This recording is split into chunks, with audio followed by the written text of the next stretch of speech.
Hello, this is your May 24 soul story. If you've got a sun rising or moon in the sign, you might find these messages resonate for you. Thank you for joining me. It's Romy here. I appreciate you.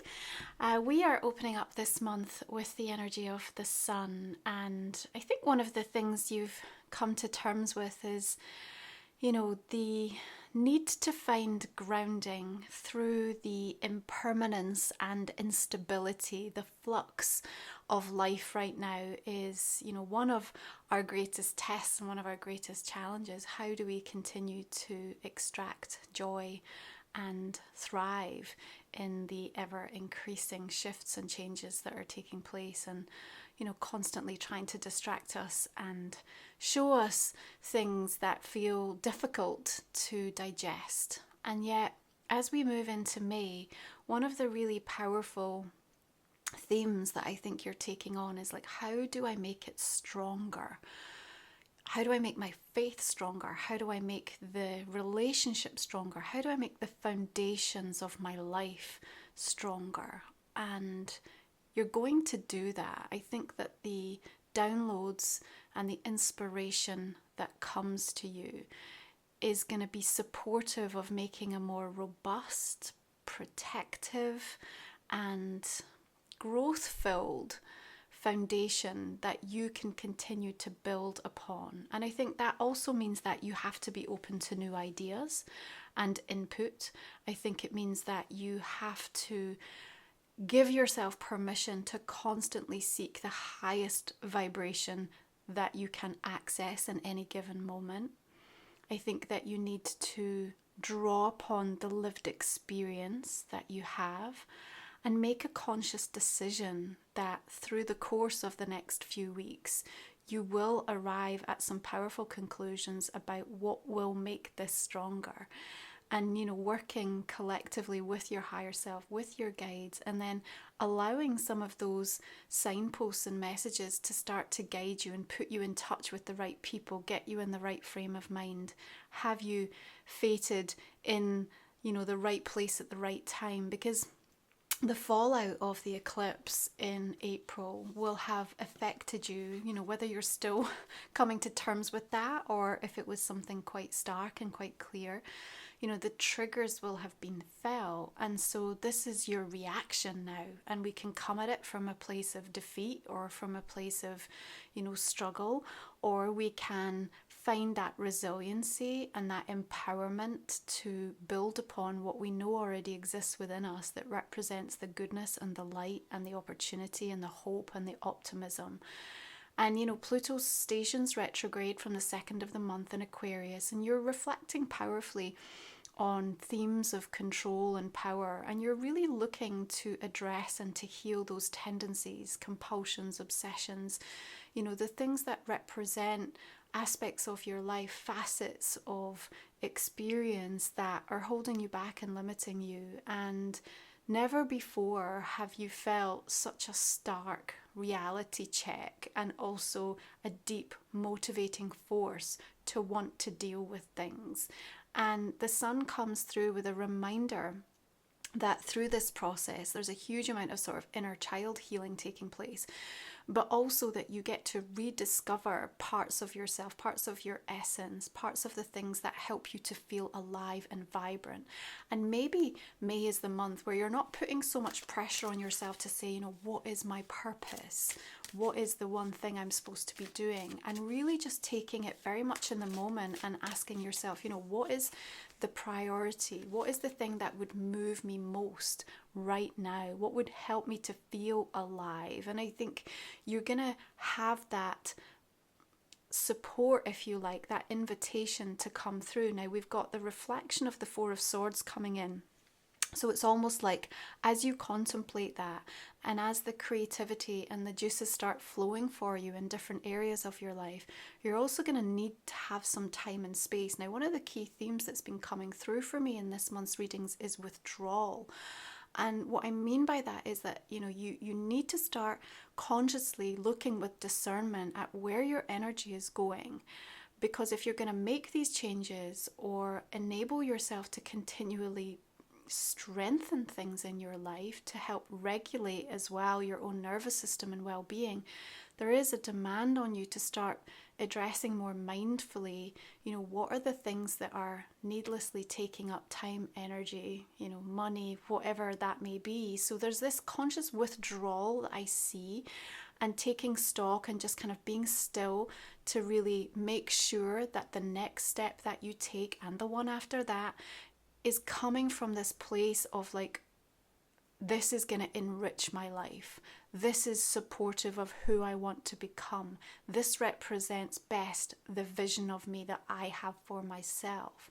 And I think that you are making this decision of how you want to be viewed differently. We're working with 10th house energy in Taurus season.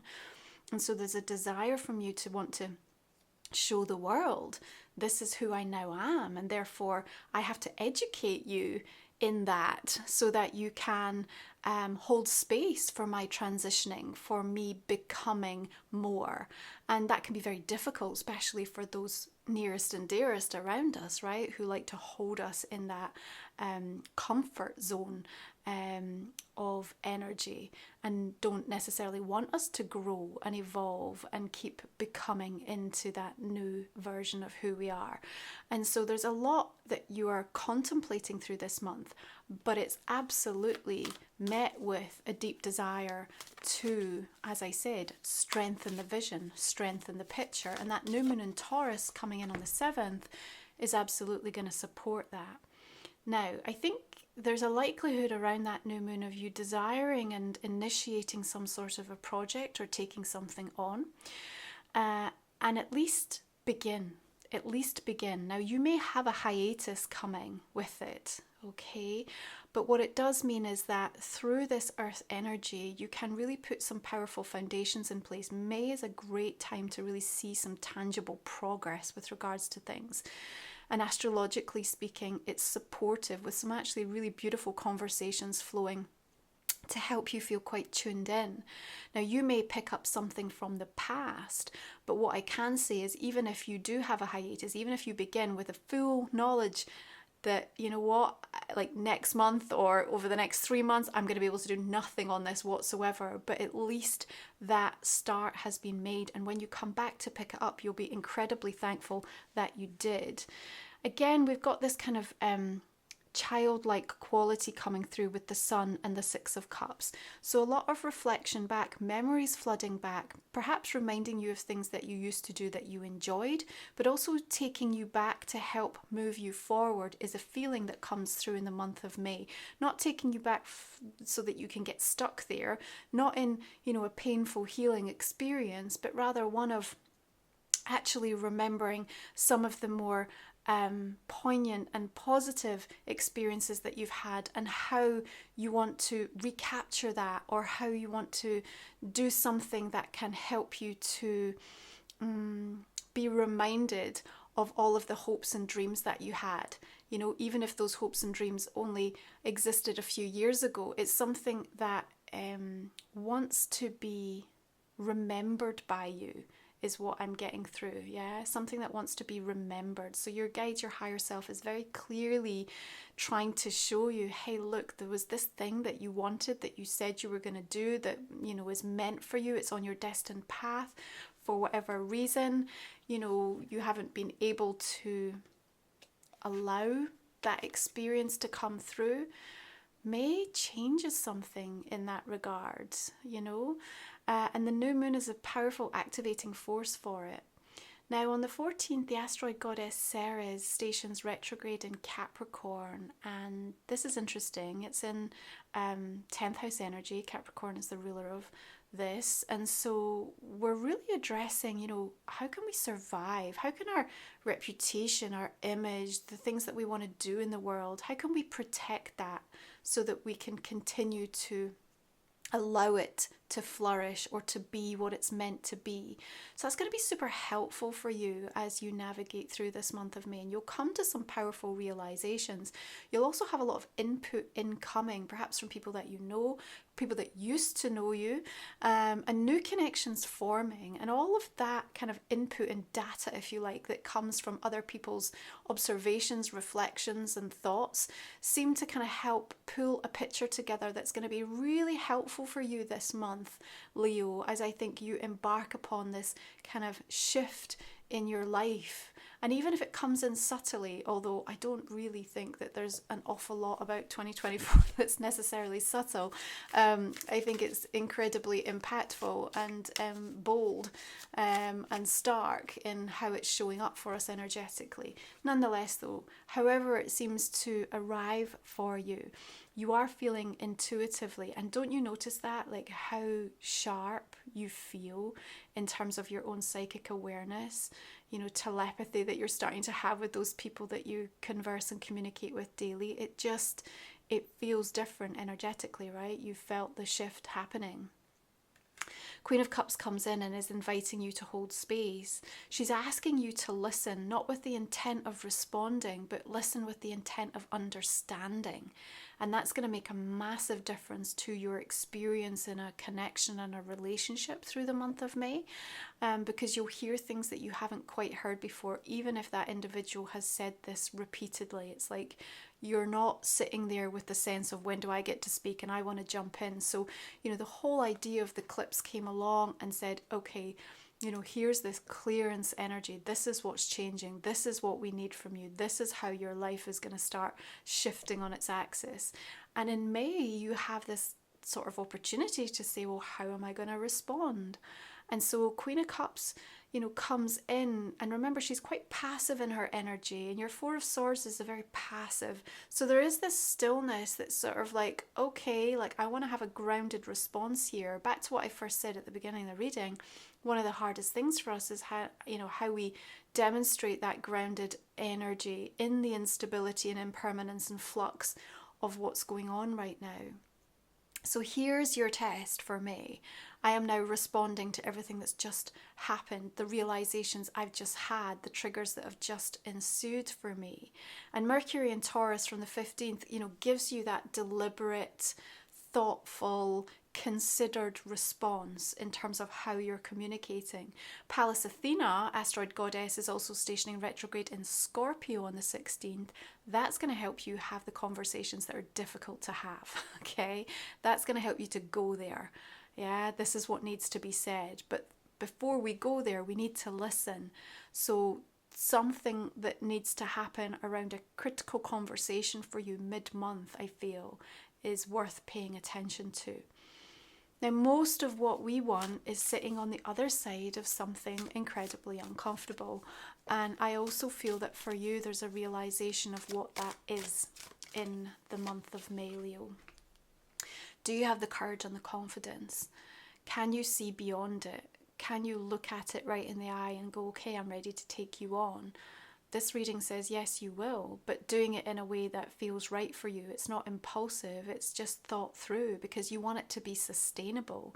You know, we don't change solely through being unhappy about something. Well, we can. So many people, because they operate from a place of fear or self-loathing or self-hatred, you know, that can only ever lead to a conditional output, right? It's like, I'm only going to feel better when I get to this point because I hate where I am. So if I do this, then I'll love where I get to. Well, yes, you may, but is that going to be sustainable and robust and strengthen, you know, love and compassion, tolerance, respect, abundance in your world? It will be very finite, right? It will be very controlled. You have to do it for more than just that activation. And I think that you will. So there's something you're wanting to take on.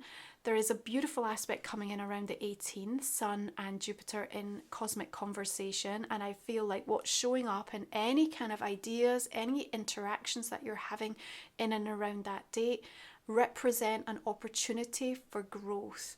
And, you know, it's coming in the positive. So even if it initially lands as something unwanted, know that what will come as a result of it will directly lead you onto something that is helping you with what we've just talked about.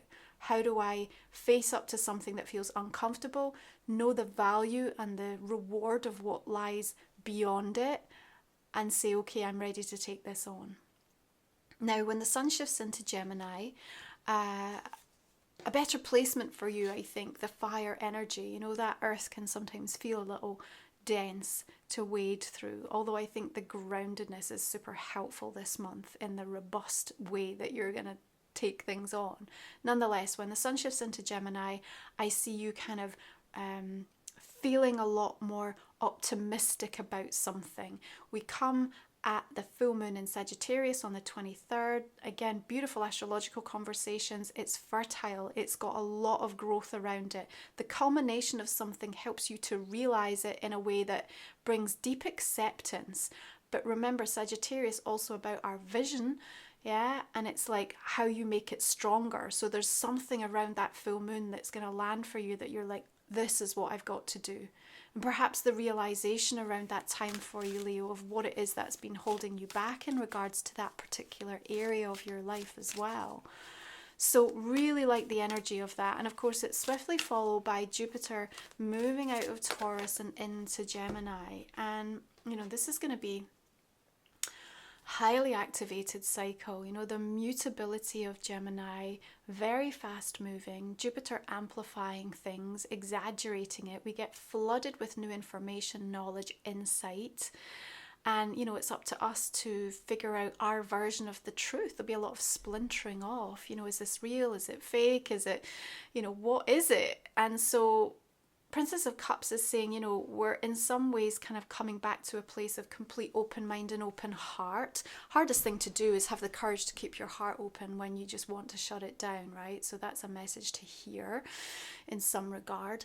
But also the beginning of this cycle, which says, you know, I have to really come to terms with what my version of my truth is, and kind of re-establish, if you like, what my moral compass, my North Star, the things that are going to help keep me grounded. Because over the next few months with Jupiter in the sign, there's going to be so much that will try to distract and distort and, you know, exaggerate, and things will happen so fast and move so quickly that it could take your breath away. And it's like, you know, the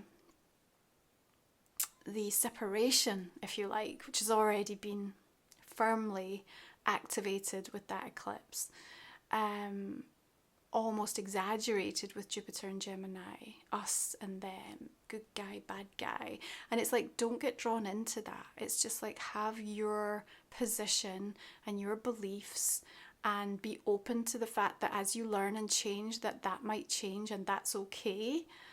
But where your intentions sit and where they're coming from integrity, like really think about that through the end of May, because there's a lot of good energy to harness and to feel an uplift from, particularly after some of the intensity the last few weeks and months.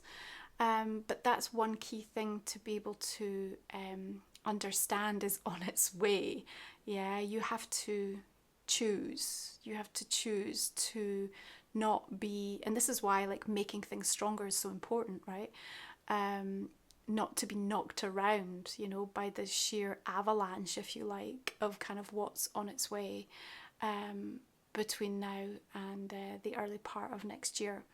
So if you're new to the channel, Leo, our last 3 cards we cover in the extended version of my reading. We're going to go deeper into this month, see what else is coming through for you. Talk for another 30 minutes or so. We'll look at a personal card and a relationship card for you, and see what wants to be brought out for you.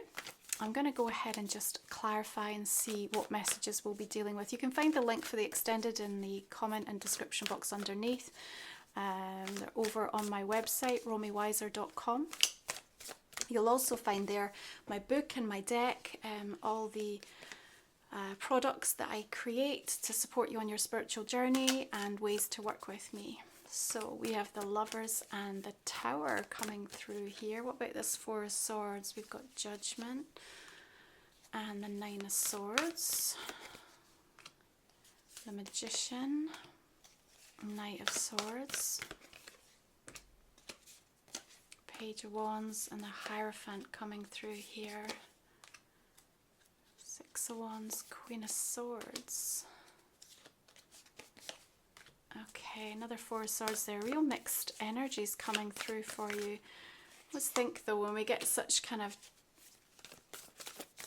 interesting cards, like it just creates all these portals for opportunity, right? Like there's a lot of flux here. Like it feels like May, like nothing is truly set in stone. So you have a strong influence, shall we say, through your free will to direct your experience more so than other months, you know, that we have already had and that we will feel into later this year. So this is Life Soul Vision Oracle, which is my deck. As I said, check it out over on the website if you're new to the channel. We have got Enlightened in the Exhale, Collective Heart, Throat Energy. We've got Spirit Stag, Heavenly Timing, Spirals of Love and Grief, Maverick of the Light, Dancer of the Shadows. Okay, a couple more oracles for Leo for the month of May.